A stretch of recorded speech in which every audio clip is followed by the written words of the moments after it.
Baiklah, pada kesempatan kali ini saya akan memberikan penjelasan mengenai materi filsafat pendidikan. Filsafat pendidikan adalah studi atau pemikiran tentang pendidikan yang mencoba memahami tujuan, proses, nilai, dan prinsip pendidikan. Dengan kata lain, filsafat pendidikan membantu menentukan arah dan makna pendidikan dalam kehidupan manusia. Nah, kita lanjut materi yang kedua, yaitu ontologi, epistemologi, dan aksiologi ilmu pengetahuan. Ontologi berasal dari kata ontos dan logos, yang berarti ontos yang artinya ada dan logos yang artinya ilmu. Ontologi adalah cabang filsafat yang membahas tentang hakikat dan kebenaran. Hakikat dari ontologi adalah membahas tentang ada, kebenaran, yaitu segala sesuatu yang mungkin ada dan kebenarannya dapat dipikirkan serta dikaji. Hakikat ontologi adalah membahas tentang yang pertama, membahas hakikat, realita, dan eksistensi. Yang kedua, membahas objek ilmu. Yang ketiga, membahas sifat dasar kebenaran.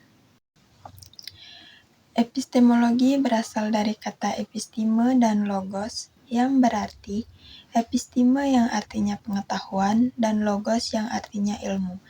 Epistemologi menekankan bagaimana pengetahuan diperoleh, divalidasi, dan diajarkan kepada peserta didik. Hakikat pengetahuan adalah hasil proses aktivitas manusia dalam mengenal, memahami, dan memberikan makna terhadap realitas. Yang pertama, ciri-ciri pengetahuan: subjektif, objektif, realitif, sistematis, dan validasi. Yang kedua, tingkatan pengetahuan: pengetahuan biasa, pengetahuan ilmiah, dan pengetahuan filosofis. Aksiologi berasal dari kata aksio dan logos, yang berarti aksio yang artinya nilai dan logos yang artinya ilmu. Aksiologi membahas nilai dan tujuan pendidikan, serta implikasi penggunaan ilmu pendidikan bagi kehidupan.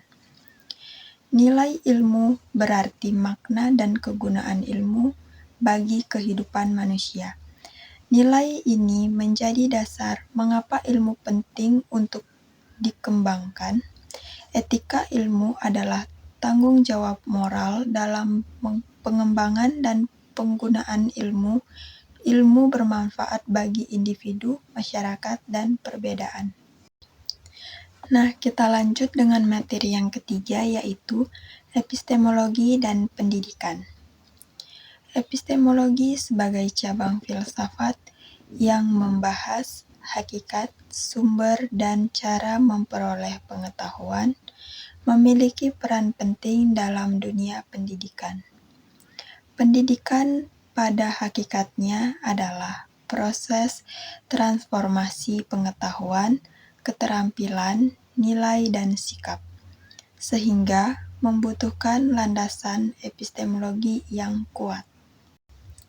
Pendidikan sendiri merupakan proses memperoleh dan mengembangkan pengetahuan. Hubungan epistemologi dan pendidikan yaitu menentukan sumber pengetahuan dalam belajar seperti guru, pengalaman, eksperimen, dan literatur. Kemudian, menentukan metode pembelajaran seperti diskusi, praktik, penelitian, dan refleksi. Nah, sekarang kita lanjut dengan materi yang keempat, yaitu etika dan pendidikan. Etika adalah ilmu atau prinsip yang membahas tentang baik dan buruk, benar dan salah dalam perilaku manusia, ketika membantu menentukan bagaimana seseorang bertindak secara moral dan bertanggung jawab. Contoh, kejujuran, disiplin, menghormati orang lain. Etika pendidikan adalah penerapan prinsip-prinsip moral dan nilai-nilai baik dalam proses pembelajaran mengajar.